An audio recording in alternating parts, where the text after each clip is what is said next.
What's up, everybody? So, before anyone tries to call me out, they may watch my friend Jim over at Kid Shoryuken. He's well aware that I told him I'm going to try the style that he makes, so I'm trying it out right now.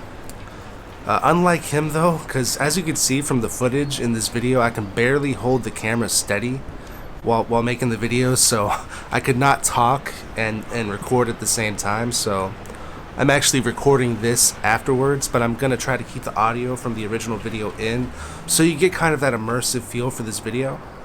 So right now I'm walking to a place that Jim actually showed me called Frijoles, which is Mexican food in Japan. And, you know, naturally this is also basically a tour of Minato, Tokyo, which is close to Temple University, where me and Jim are actually classmates at Temple University Japan campus. So I actually know the guy that's walking in front of me right now.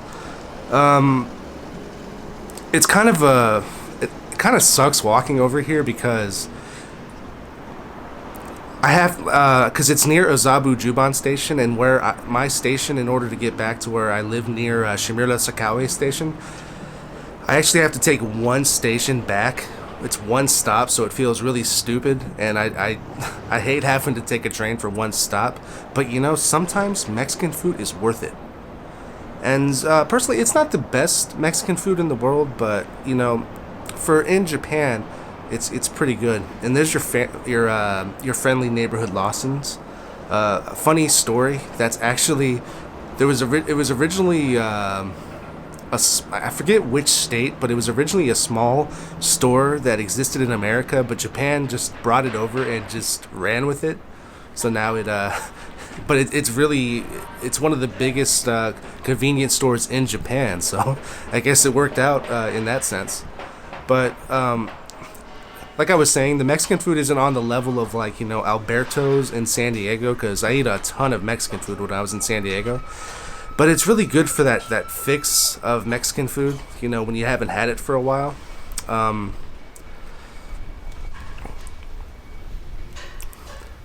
It's kind of funny when eating it because it doesn't. It's basic. What I get, because I like to eat one meal a day. I do intermittent fasting, so it doesn't have, like, you're eating basically like feels. I don't know how to describe this without, like, making the food sound gross, because it's actually really good. But like, I just have like a stew, almost like a soup that's just in between a burrito. There's not much like fiber to it. There's not much like solid mass to it. So it feels kind of weird whenever I eat it. But that's how I choose to get it, because that's how I like to eat. But it was a really nice day whenever I took this video, so I thought it would be perfect to go around. This is how I like it in Japan. Whenever the sky is blue, no clouds. Even though this, you know, with my autism, the sun kind of bothers my eyes, and you know, especially because I have blue eyes, so that makes it even worse. But this is a really nice path. It's much better than the path I take to my station, Shirokane Takenawa. There's a lot of stuff that you can see, like the one building that just passed and the one coming up, with the reflecting glass. It's really nice. I mean, this time of year it's kind of barren because all the leaves have fallen off the trees, but it still looks pretty good. There's still some green around there. Oh, funny story. Well, not so funny story. Apparently, I never saw the guy, but apparently there was a guy that was ripping off people near Ozabu Juban Station, which we're gonna pass pretty in a couple minutes. I never saw him, but he would specifically. Here's the thing about Japan: they don't really care about foreigners. So he would specifically target foreigners and use like an RF reader and take their credit card information. But you had to talk to him for like 2 minutes, so he would start up like a friendly conversation. I always considered, especially if I see him again, I'm gonna really scare him and like tell him that one of my Japanese friends said he was harassing them. Maybe I shouldn't have said this. Maybe he watches my channel and he's gonna know my trick now. But in the general area that Frijoles is at, there's a couple other good restaurants. There's a Soul Food House, which is kind of slow because they have a really small kitchen. There's only a couple people working there, but I recommend that too. They're really good for you know, obviously soul food and like I think it's the Cajun style. I'm not entirely sure. I'm not really a foodie. even though I'm a bigger guy. I like to have my one meal slopped to me every day. That's why on a normal day, hey, there's an Uber Eats. I've never tried them, but on my normal day, I just eat like a large pizza, because in Japan, large pizza is basically like a medium pizza that you would get in America, and that's that's all the calories I need for the day, and it only costs like $12. And I haven't lived in America for years, so I'm not sure how that compares to American prices, but it's really reliable. And I always get my for a little while they had sriracha at the convenience stores, because you could buy pretty much anything you need at convenience stores. But it just sort of disappeared, so now I have to use Tabasco, which basically is just flavoring. It's not that spicy. Which reminds me, when I was a kid, my mom told me that Tabasco is like the hottest spice ever. Which, in order for Tabasco to even be a little bit hot, you have to basically drink it. So I have to like pour it on, because I like to feel my food whenever I eat it. It's a multi-sensual experience for me. It's like a cross-modal experience. I'm not sure if we passed it, but there's actually a hotel called like Hotel Glands, which I'm not going to explain what that means, but that's a really funny name for. And as you can see, right here, there's another Lawson's. That's how it is in Japan. There's convenience stores everywhere, and you can buy I never really go. I never go grocery shopping. I just go to a convenience store and buy everything that I need, and it's really convenient. And unlike in America, they're not actually connected to gas stations. It's just a standalone convenience stores. And here's some Japanese imperialists, as you can tell from the imperial flag. I don't know entirely what their message is, but they're still living in the past, and they want the imperial past to come back. There's a Zabujuban station, so the guy would have been standing around here that I was talking about earlier. So I actually learned about that on my music class, because we were talking about the music that was popular during, the imperial days, the army days. That's my buddy Steve right there. I just walked by, that was covering his face. So that was pretty interesting, because most Japanese music uses different types of modes than Western music, but it actually sounds really similar to Western marching music. Let me see. There's a tooth with a brush. Japan loves little cute things like that. They're all about the kawaii.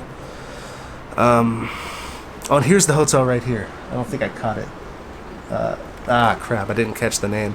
But like I was saying before, here's another convenience store. Here's another 7-Eleven.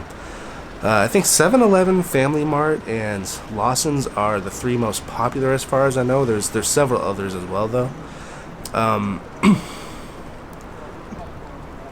And now, in the background, you can hear maybe you can hear it. There's like this little tune that plays every night around sunset. I think it's designating sunset, but it freaks me out. It makes me think I'm back in the Navy and that it's colors, and I have to hide so I don't have to stand at attention for like 30 seconds. But I'm actually really tempted to try this restaurant right here. It looks pretty good, but I haven't.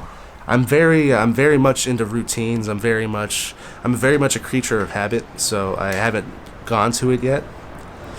So we're getting really close to Frijoles right now. Here's the There's always several different stations that are, or several entrances to stations, especially in more metropolitan areas like Minato, which I'm not even sure if I mentioned that yet. That's what this area is. It's Minato. It's one of the most expensive areas to live in Japan, so poor people like me have to live close, 40 minutes away on a 40-minute train ride. So this is the more populous area. It's probably one of the most like pleasant areas that I've seen in Tokyo. It doesn't have a lot of there's certain areas like Ginza where it's a bunch of rich people and I just do not feel comfortable there. Or, Roppongi, which I've talked about in previous videos. I used to DJ out there. I go out there, I just feel this sense of evil. Because it used to be really fun when I first came here when I was, around 21. But it kind of, ever since it got taken over by, Europeans, it kind of sucks. And I don't recommend anyone going out there unless it's during the days and you go to Roppongi Hills. Yeah, thought I'd take a video of this little guy right here. Seems like a nice guy. Always standing there holding his sign up. But you'll see that a lot. Like a few days ago, I took or not a few days ago, a few weeks ago, I took a picture of this big blow up Pikachu, and I posted it on Facebook because you'll see that a lot just randomly, and it kind of little things like that just make my day. So it was a very pleasant experience, and I love this area right here, especially like later in spring whenever it blooms. It's really pretty. So Frijoles is right up around the bend, coming up here. I actually said that because I heard Jim say it in a video, and it's one of my favorite Creedence Clearwater Revival songs. So, and I'm just that random. So Frijoles is right up there. Not run into this old guy right here. So there is Frijoles in all of its glory. So I'm about to go in right now.